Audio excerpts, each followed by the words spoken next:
So, I don't want to say that the channel is, I don't want to use the word disaster, um, but video number 2 is already, that's the dog, but video number 2 is already an apology. So, last night I was laying awake thinking about the video and realized that video number 2 needs to be an apology for a statement that I made in my premiere video where I used the phrase, I talked about the fact that I like to do volunteer work, and I said the words, I like to work with disadvantaged populations, and then I said, for example, LGBTQ, which was horrendous. Basically what I was suggesting was that LGBTQ people are disadvantaged, which is so privileged and just bad. So, here I was suggesting that me in my privileged status was going to work with and help those poor disadvantaged LGBTQ people. So yeah, so there I was laying awake last night thinking about that video, and I would like to apologize. So that's something that I want to be able to do, is to acknowledge when I screw up, and that's kind of important. I don't know that we do that enough in our culture. We don't acknowledge our mistakes, and we don't apologize enough. I don't think that we need to fall over ourselves and apologize all the time, which I don't suggest, but I do think that we need to acknowledge when we make mistakes, and we need to apologize. So that is what I wanted to do in my second video. So this will be my first apology of my channel. I have a feeling there will be more. No worries, it happens, and it's important to acknowledge also privilege, that I have privilege, that I acknowledge it, that I will not see it in some cases, and I will need to be called out when I don't see it. And so that's important for people to say, that was a situation where you didn't recognize the privilege that you had, and that you ended up doing harm, emotional harm, or that you didn't recognize the privilege that you had, and that it wasn't good. So it's really strange, because in this video situation, I'm sort of talking to a blank, and so I guess I rely on comments to hear a dialogue, and I'm sure that will be fun. Erin says that the comments will come. She says sometimes they won't be pretty. Erin's my daughter.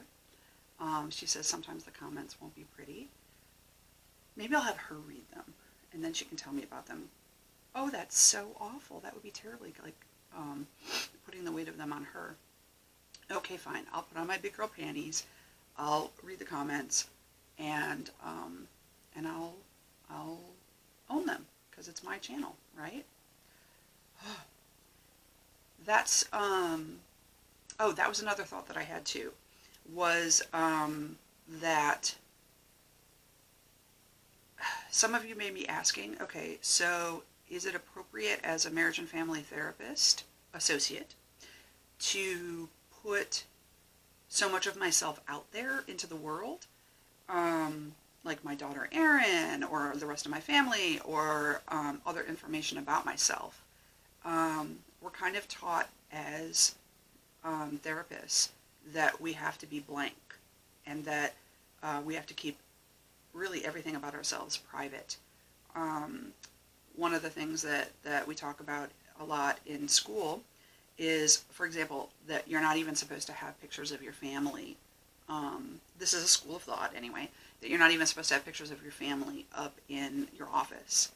And the idea is that it is distracting for clients, that it can distract them from the session. It can basically pull the session away from their issues and bring you into the session. And so the session no longer is about them, the client, and what they're going through, but the session somehow then becomes about you. So, for example, rather than the session being about the client's issues or the client's divorce or the client's relationship with their kids, the client is able to kind of pull in information about you. The client is able to focus on you and deflect or change the focus of the session, and it changes the course of the session. And I disagree. I think that is, here are my opinions, and these are 100% my opinions, and you are welcome to disagree. I think that this is a place where we can open some dialogue and have a discussion, but I tend to think that that is an old white man's view of therapy and an old white man's view of connection and relating. I think that it is similar to the idea that when someone has written an article, for example, or done research, that somehow they're able to do it without bias, right? We used to think that a scientist could do research without bias, or that someone could write a news article without bias. It could be impartial. And we have come to realize, I think, that human beings always have some sort of bias.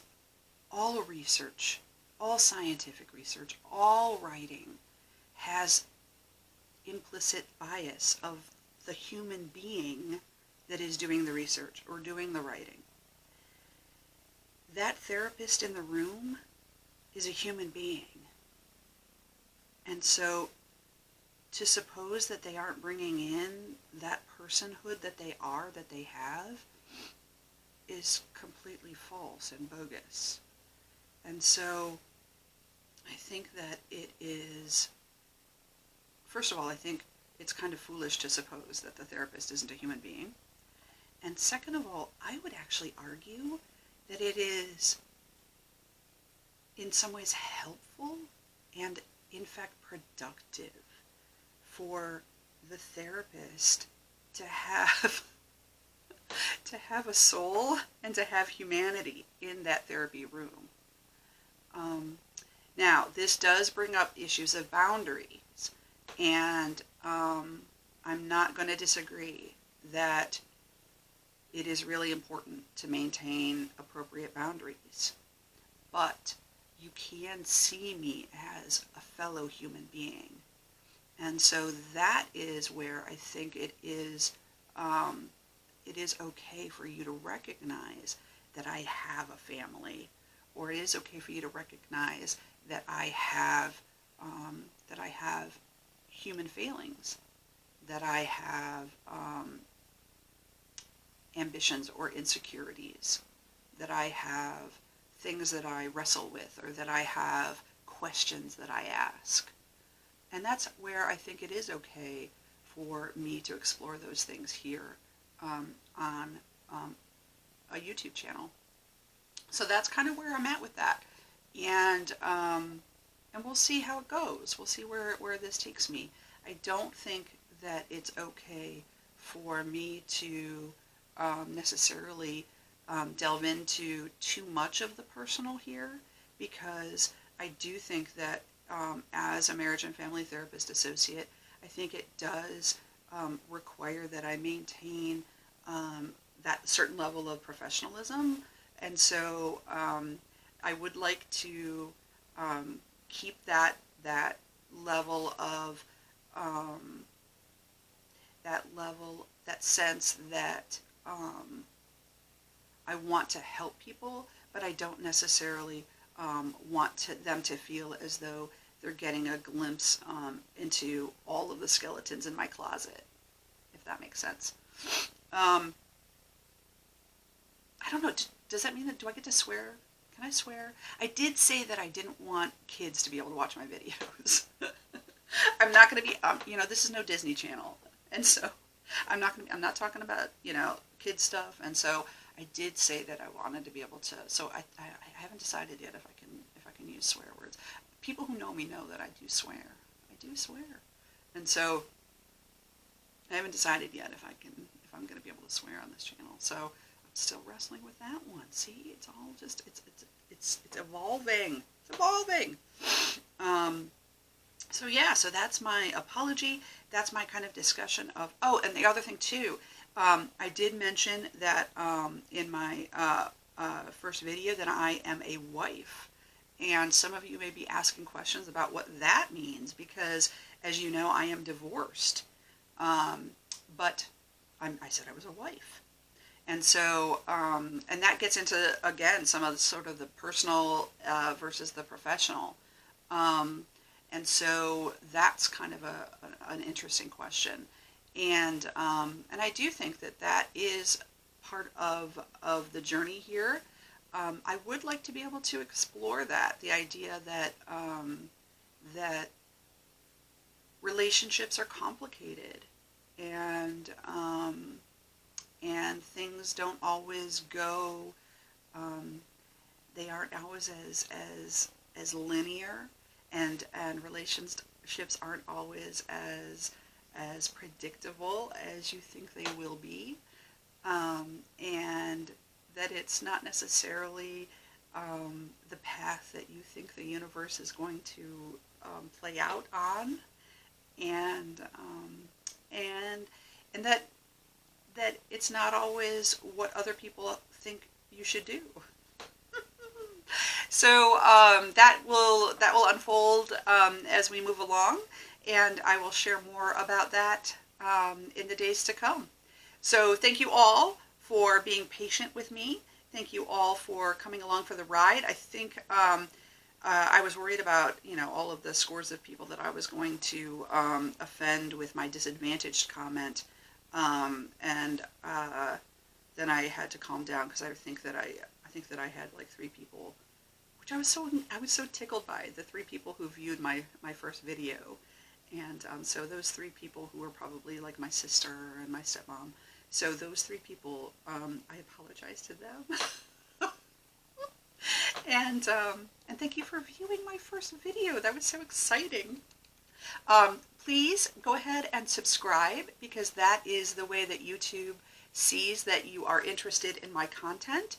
I'm going to start adding taglines to my videos as I start adding content.